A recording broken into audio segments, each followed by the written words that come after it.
The Nigerians that have lived outside the shores of our country have contributed greatly over the years. In the last 10 years, on average, Nigerians in diaspora have remitted nothing less than between $20 billion to $25 billion. That's within the last decade.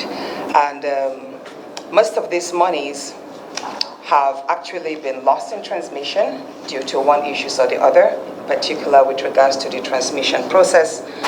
But what we are most interested in is the impact of that funds. $20 to $25 billion actually forms the core of sustaining our economy as a country.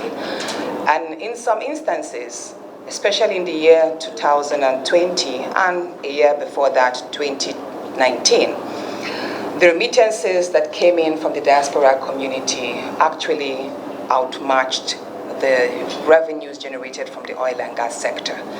But little focus have been made on that crucial sector, and there has been little structure and form. And because of that, we are not able to tap as much with regards to the skill or technology transfer.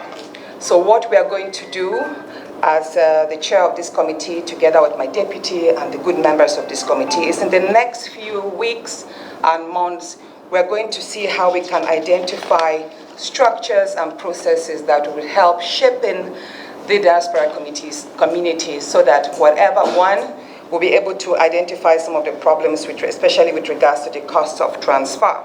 How do we reduce the costs of remittances so that to encourage more people in diaspora, especially now that we're witnessing a whole lot of Japa, and that means we're going to expect more monies to be remitted to Nigeria. I accepted the announcement with mixed feelings because this is a committee. We've done everything to see if we can bring it to what it ought to be. With all the challenges it faces. But I was happy when Natasha was named the chairman of this committee. I knew that a great successor has come on board, that you will be in a position to break into grounds and then galvanize all efforts towards tapping the potentials of Nigeria's diaspora community.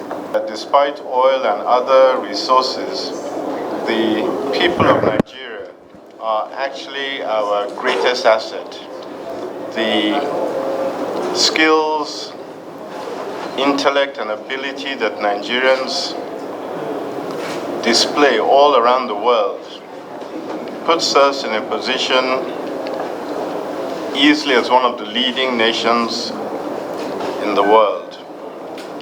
So aside from the plans I believe we will have of increasing the inflows coming from our people in the diaspora, I would also like to see what may be termed reverse Japa, where Nigerians realize that the opportunities within Nigeria, that is Nigerians in diaspora, realize the opportunities at home are much better than those abroad.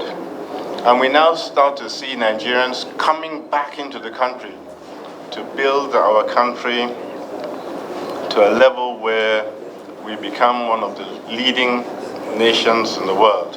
We must begin to look into the reversal of the Japa Syndrome. We cannot keep, as a country, we cannot be comfortable losing the best of our kinds. We cannot. But again, how do we reverse the Japa? You cannot force someone to stay here.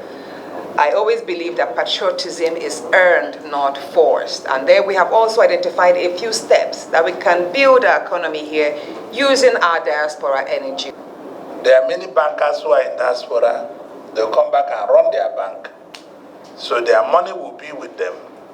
They use their money to invest in Nigeria and re-export those goods manufactured. Because we have been exporting unprocessed goods like cocoa, granules, sesame seeds, all kinds of things we export out of this country. So we should, as a committee, encourage diasporas to come and we'll help them access the federal government and open their own bank. Yes. Let them manage their own fund.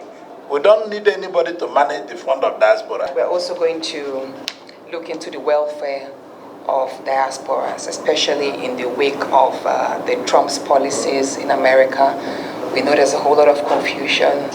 We saw in the news that about 3,000 Nigerians will be deported. And there's a whole lot of confusion with regards to the visa policies or the green card or the citizen policies or Nigerians who are born there to immigrant families. So what is their status? I think there's a whole lot of confusion, and being the most populous black country, if we actually to attest or walk by the notion that 1 in every black person in America is Nigerian, then we should understand that we have a huge role to play in mitigating or reaching out and interfacing with the American embassy, with the American government if possible, and also other Nigerians in the UK, in Canada, in France, and many others. It's time for us. So this committee is going to be quite busy because we have a whole lot to do. A number of times previously, even before I joined politics, wherever I find myself and the president of Nigeria is there, I just visit that space. And there's always a side event where the president interfaces with the diaspora community there.